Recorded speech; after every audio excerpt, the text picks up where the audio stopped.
गोटे दलर प्रतिष्ठा दिवस निजर जन्म दिवस सहित सामान आम निजक जमी भल पाचु से दल को भल पाइबा हूँ समस्त दायित्व और कर्तव्य। आज प्रतिष्ठा दिवस 28 वर्ष पदार्पण कला। यही 28 वर्ष भितर नवीन बाबू नेतृत्व में विजु जनता दल ओडिशावासी बल बहु कार्य बहु कार्य किसी कार्य रही लोक धारणा थिला जदि षष्ठ थर मुख्यमंत्री होता हुए तो से कार्यगुड़िक से करें आहरी ओडिशा विकसित होता किंतु दुर्भाग्यवशतः जो कारण हो पराजय वरण हो लोक कहते आमे भोट देचु आपण आम मुख्यमंत्री हुए तो विधि विधान रे आपण मुख्यमंत्री न हो पारती आमे लोकमत को सम्मान देचु आमे कहून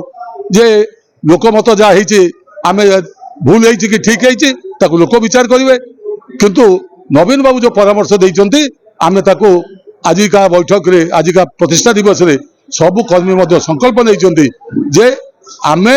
लोकों सहित रहिबा ता क्षमता थाऊ कि न थाऊ गाँ को जीवा गाँव समस्या बुझा गाँ लोकों भल मंद रहिबा जो जेते बेले लोकों को हंतसंत कर सरकार सरकार को नीति जेते बेले लोक विरोधी हम ताले सेते बेले आंदोलन करने को पछेवा नहीं। बर्तमान आप देखुए दरदाम वृद्धि हो को अवस्था पहुंची आज आम भद्रक अदिनिया मेघरे चाषीर धान उजुड़ी जाइए आज से परिस्थिति रे क्षतिपूरण दबा एवं तत्सहित अनेक समय कहुचे आम टेक्सटाइल पार्क करदेलु अमुके करदेलु जो मैंने किसी करते सब कथा करते तुम आसु आस टेक्सटाइल पार्क केमती करदेल 6 मास भर गोटे रास्ता बिल हिड़ करना तुम टेक्सटाइल पार्क करदेल ये आगुरी होता तुम केन्द्र ताको घोषणा कर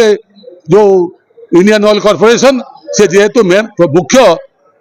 पार्टनर थिला जाफल अन्य माने जो माने दवा कथा से आगुरी राजी होते से जाओ बर्तमान आम धन्यवाद कृतज्ञता जनइबा जे जो चाषी मान जो मैंने जमी देले अल्प दाम देते तापर दाम मूल्य वृद्धि करने हाइकोर्ट कले नवीन बाबू मूल्य वृद्धि को आम आशा करवा लोकों को जो आशा भरोसा अच्छी टेक्सटाइल पार्क यथाशीघ्र हो जमी हर लोकों को पिला नियुक्ति दो से अंचल विकास से सहायक हो।